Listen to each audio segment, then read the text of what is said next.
How Tekashi 6ix9ine went from multi-millions to being broke. Daniel Hernandez spent his early life as a troubled kid. When he was a teenager, Tekashi worked at a deli, but when he eventually got fired for selling drugs, he made music his priority. He started out recording in a basement studio to no audience, but then out of nowhere his music blew up overseas, and Tekashi signed with a record label in Slovakia where he became a local superstar. After touring Slovakia, Tekashi achieved seemingly overnight success when the music video for Gummo reached millions of views and launched his career into the stratosphere. Fame and fortune started coming in fast because of that, but what went wrong? From then on, Tekashi blew through money like there was no end to it. Normal flexing quickly turned into lighting money on fire like the Joker. One of his first major purchases was getting his girl a Birkin bag, but 188K Birkin wasn't enough. 400K on Birkins was just the start. Tekashi built one of the craziest jewelry collections that the world has ever seen, one he had no idea he'd eventually lose. A few of his key pieces were a $2 million Bruce the Shark diamond pendant, a $1 million double baguette spinning VVS chain,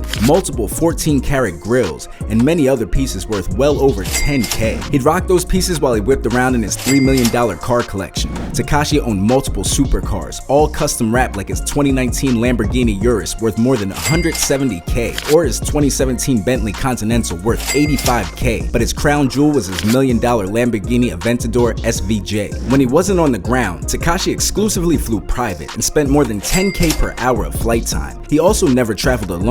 He always had to have his $100,000 security detail to keep him safe from his ops like Chief Keef, who he beefed with for a while. But Tekashi's world fell apart when he was arrested in a RICO case along with his associates in the 9 Trey Bloods. He was going to spend the rest of his life in prison, but just as quickly as the case started, it was over, because Tekashi snitched on his co-defendants, earning his freedom but losing all of his credibility in the process. Once he got out, the world rejected Tekashi. The once gangster rapper was now a joke, and he had a target on his back, so he had to spend even more money on security and started shacking up with Steve Will Do It to manipulate every dollar out of him. But just when things seemed like they couldn't get any worse, they did. Because even though he beat his RICO, Tekashi couldn't stay out of trouble. First, he got jumped. Then, he ended up back in cuffs. The worst came when the IRS started to investigate him for tax evasion and money laundering. It turned out that while Tekashi was spending millions on flexing, he wasn't giving a dime to Uncle Sam, which now had caught up with him. The police raided his home and seized all of his cars, all of his jewelry, and even his furniture, leaving Tekashi with little to nothing left, and even more legal cases to deal with while they auctioned off all of his belongings. Now Tekashi lost everything. No fans, no relevancy, and most importantly, no money.